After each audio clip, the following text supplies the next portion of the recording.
नमस्कार. 11वीची प्रवेश प्रक्रिया सुरू आहे आणि कॉलेज कसं निवडावं हा सगळ्यात महत्वाचा पॉइंट असतो. मग ते 11वी-12वीच्या विद्यार्थ्यांसाठी थोडंसं महत्वाचं आहे, कारण त्या मुलांची एज असे आले की त्यांना कुठल्याही पद्धतीने समजवायला गेलं तर खूप बारीक विचार करून समजावं लागतं. आता आई वडिलांना प्रश्न पडतायत, बाबा आम्ही मुलांना कुठल्या पद्धतीने समजवू. आता मी बरीच वर्ष, आता हजारो विद्यार्थी जर असतील तर त्यांच्याशी कॉन्टॅक्ट नेहमी आहे. मग पासआउट झालेले असू देत किंवा रेग्युलर, त्यांचे प्रश्न खूप प्रकारचे असतात. त्यामुळे कॉलेज निवडणं ना एक लय महत्वाची गोष्ट असते. 11वी-12वीत तरी, हा 12वी नंतर पण महत्वाचं असतं, पण ती थोडीशी मुलं मोठी होतात, त्यांना गोष्टी समजायला लागतात. योग्य काय आहे, आपण करतोय ते चुकीचं नाही आहे ना, मग ह्या गोष्टी असतात. तर मी हा व्हिडिओ ना 2 पार्ट मध्ये बनवतोय. आता पहिला पार्ट कशासाठी आहे की एज्युकेशन. आता म्हणणार की एज्युकेशन पुढे एड्युकेशन असतं, ठीक आहे, ते प्रोनाउन्सिएशन नंतर पाहू. पण एक शिक्षण आणि दुसरा त्या कॉलेजकडून मिळणारा सपोर्ट. आता ऍक्च्युअली सपोर्ट म्हणजे काय, त्या तिथल्या शिक्षकांकडून मिळणारा असतो. ठीक आहे, मग मी ह्या पॉइंटवर पहिला बोलतो, कारण हा सगळ्यात महत्वाचा आहे. कारण जर हा पॉइंट व्यवस्थित झाला तर विद्यार्थ्यांना बऱ्यापैकी सक्सेस मिळतो. आता काय सपोर्ट म्हणजे काय, की आज काय पाहायला मिळतं की कुठलं पण शिक्षण क्षेत्रात चला, सक्सेस होण्याचा रेशो किती आहे. आता मी एक्झाम्पल घेतो की तुम्ही आयआयटीत जाणार आहे. ठीक आहे, आयआयटी मध्ये जायची इच्छा आहे. आयआयटी मध्ये किती 15 ते 16 लाख विद्यार्थी बसतात. एक 16-17 लाख, 16-17 हजार सीट आहेत. म्हणजे काय, 15-16 लाख विद्यार्थी बसून 16-17, मी म्हणतो एक 100 एक रेशो आहे. म्हणजे बसणाऱ्या विद्यार्थ्यांपैकी एकाला सीट मिळायला लागले, उरलेली 99 जणांचं काय, हा प्रश्न पडतोय. मग आता सगळेच विद्यार्थी सायन्सला जाणारे किंवा मॅथमॅटिक्स ठेवणारे जेडब्ल्यूचा पेपर देतात का आयआयटी साठी? नाही. महाराष्ट्राचा जर तुम्ही नंबर पाहिला, 4-4.5 लाख विद्यार्थी मॅथमॅटिक्स ठेवतात आणि मग जेडब्ल्यू ला बसतात किती, 15 ते 16 लाख. म्हणजे महाराष्ट्रातनच काय 25% बसालेत का? नाही आहे. जितके मॅथमॅटिक्सला असतात त्याच्या निम्मेच विद्यार्थी निम्म्यापेक्षा पण कमी काही वेळा फॉर्म भरतात.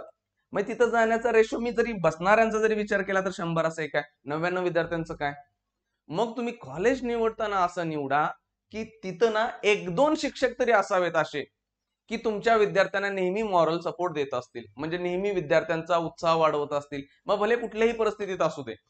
कारण काय होतंय, हे जे 16-17-18 वर्षाचे विद्यार्थी आहेत ना, हे घरी पण बोलू नाही शकत, कारण त्यांच्यात शारीरिक बदल तर एकदम फास्ट सुरू आहेत.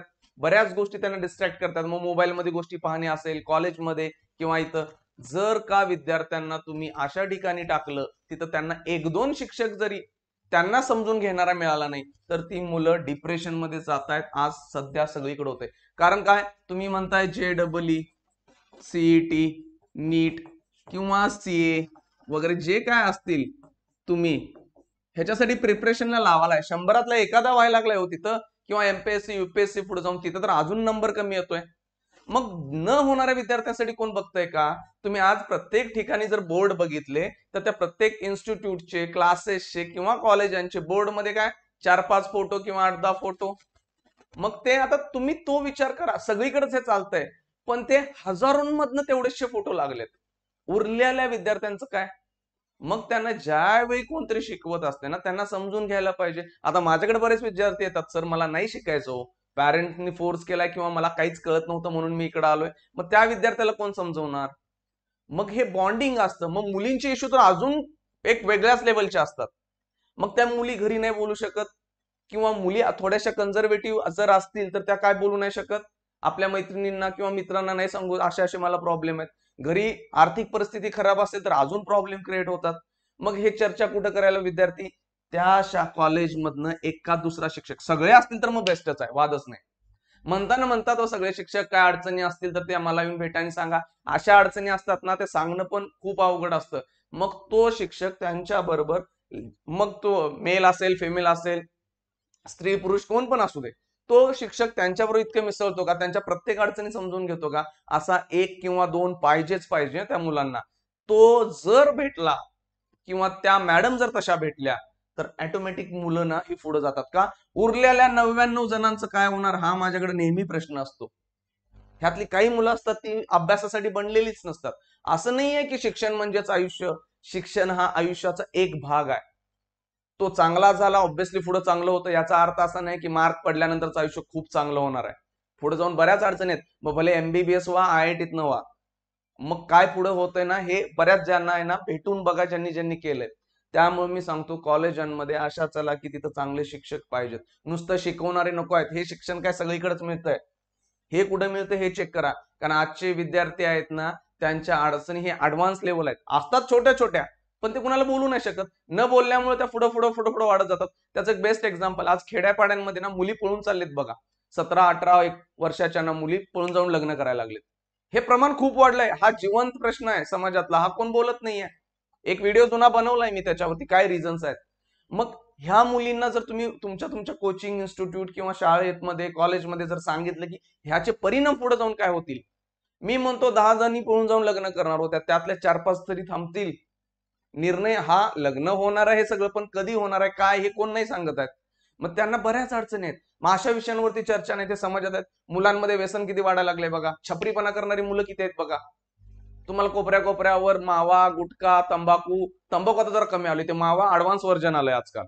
ते दारू बिरूच्या पुढे जाऊन ड्रग्स वगैरे चालू आहेत. मग ह्या गोष्टींवरती बोलत नाहीयेत का? नुसतं कोचिंग, समजा एक ब्रँडेड कोचिंगला गेलाय, तिथं काय जर 2-3 महिन्यांनी शिक्षक बदलतात, हे तर असतंच असतं, जाऊन चेक करा. एक शिक्षक 2 वर्ष आहे का बघा एका विषयाला, खूप रेअर ठिकाणी आहे. मग त्या मुलांच्यावर बॉन्डिंग नाही. तो येतोय आपला रेडिओ लावल्यासारखं, आता काय टीव्ही लावल्यासारखं चालू, पिक्चर संपला पुढचा आला. मग त्या मुलांशी बॉन्डिंग होत नाहीये.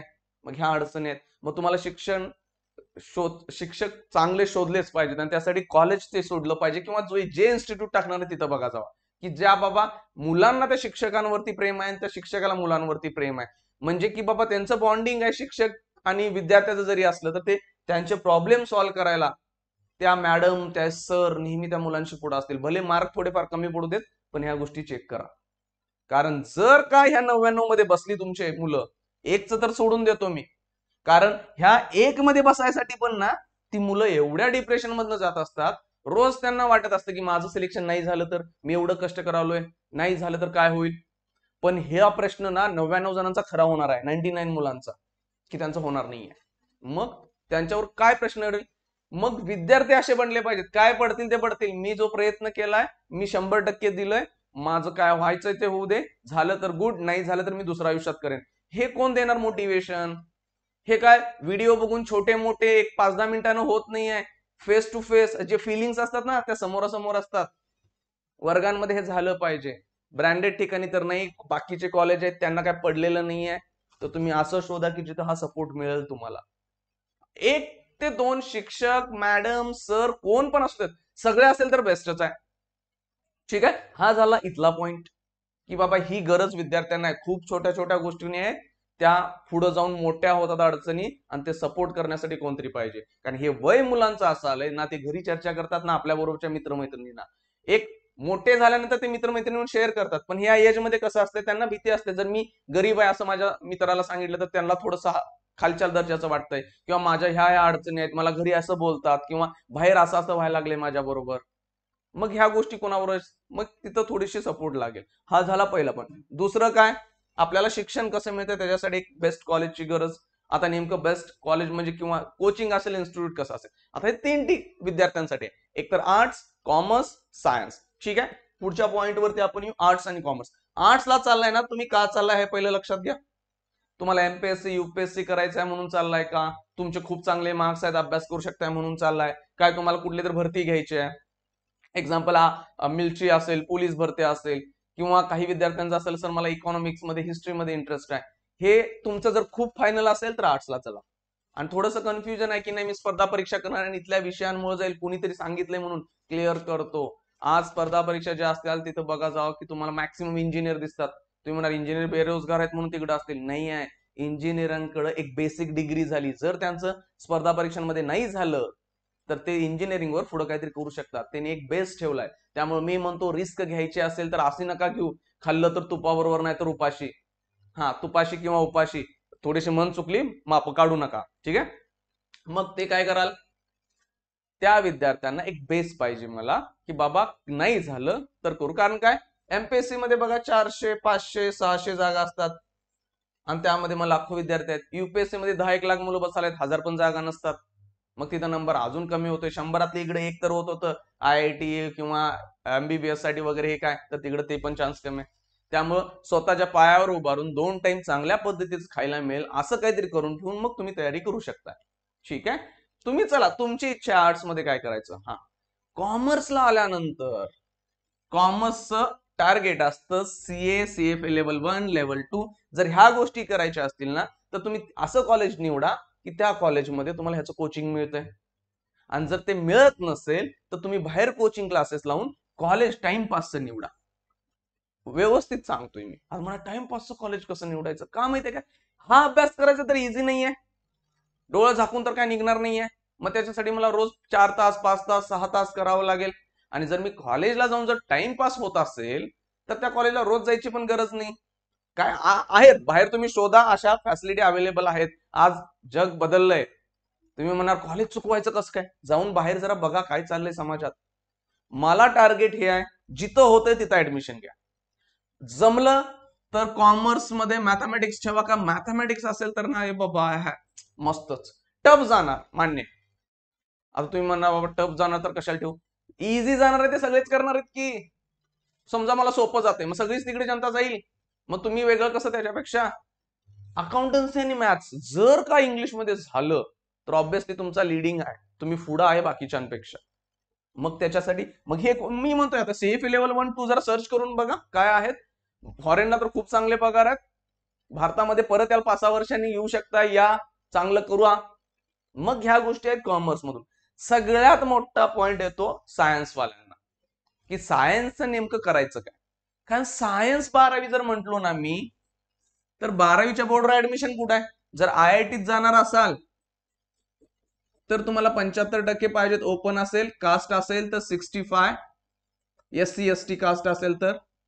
देन महाराष्ट्रामध्ये इंजिनिअरिंग फार्मसी BSc ऍग्री वगैरे घेताय तुम्ही तर तिथं क्रायटेरिया आहे, ओपन असेल, CET ला 45% म्हणजे PCM और PCB हे फार्मसीसाठी वगैरे 45%. आणि कास्ट मध्ये असाल तर 40%. ते पण 3 विषयांमध्ये सांगले मी, पूर्ण सब्जेक्ट मध्ये नाही आहे. मग हा क्रायटेरिया क्वालिफाय झाला तर ते बोर्डचं वेटेज संपलं तुमच्या. मी म्हणतो एक 12वीला हे सोडा, हे क्रायटेरिया जाऊन मी म्हणतो 60% पाडा, कंपनी प्लेसमेंटसाठी गरजेचा असतो सगळ्या. ठीक आहे, हे पडले. देन JEE CET नीट ह्याचं प्रिपरेशन केल्याशिवाय पर्याय नाही. JEE NIT मध्ये जाणार मेन्स वरून, IIT मध्ये जाणार ऍडव्हान्स वरून. ठीक आहे. CET आला, मॅथमॅटिक्स वाल्यांचा सांगतोय मी. CET आला तर गव्हर्नमेंट कॉलेज महाराष्ट्रातले सगळे. हा, COEP आता प्रायव्हेट युनिव्हर्सिटी टाईप झाले पण ती गव्हर्नमेंट युनिव्हर्सिटी आहे. तिथं JEE थोड्या जागा आहेत पण उरलेले सगळे गव्हर्नमेंट कॉलेज CET वर देतात. JEE चालत नाही. आणि प्रायव्हेट कॉलेजेस जे असतील, प्रायव्हेट कॉलेजना 85% म्हणजे 85% कोटा CETचा आहे, 15% कोटा JEEचा आहे. नीट डॉक्टर व्हायचंय तर कंपल्सरी नीट द्यायचे. मग फार्मसीला जायचं आहे किंवा BSc ऍग्रीला जायचं आहे तर CET ला जायचं आहे. इकडं परत ह्यांची CET. ठीक आहे. मग मी म्हणतो ह्याचा अभ्यास करायचा आहे तुम्हाला तर ऑटोमॅटिक 60च्या वर जात आहे, 75-80 इझिली पडून जातील, काय अडचण नाही आहे. ठीक आहे. मग ह्याचा अभ्यास करायचा तर ते कॉलेज शोधा की तिथं हे चालतंय का त्या कॉलेजांमध्ये. कारण काय झालं माहिती आहे, आज कॉलेजांमध्ये निवांत हे काय कोचिंग नाहीच, ह्याचं शिक्षण देतच नाहीत. बोर्ड बोर्ड बोर्ड, ते पुस्तक रट्टा मारून ना होणार काय नाहीये. ह्या एंट्रन्स एक्झामला पर्याय नाहीये. जे सध्या आहे ते, मग ते एंट्रन्स एक्झाम का ठेवायला पाहिजे होत्या की नाही पाहिजे होत्या, हे खूप मोठे प्रश्न आहेत. आता का ठेवले माहितीये का, बऱ्याच ठिकाणी कॉपी चालतात, पुस्तकं घेऊन बसतात मुलं. मग त्या मुलांच्या बोर्डला चांगले मार्क्स पडतील, जिकडे चांगल्या परीक्षा होतात चांगल्या पद्धतीत कमी मार्क्स पडणार.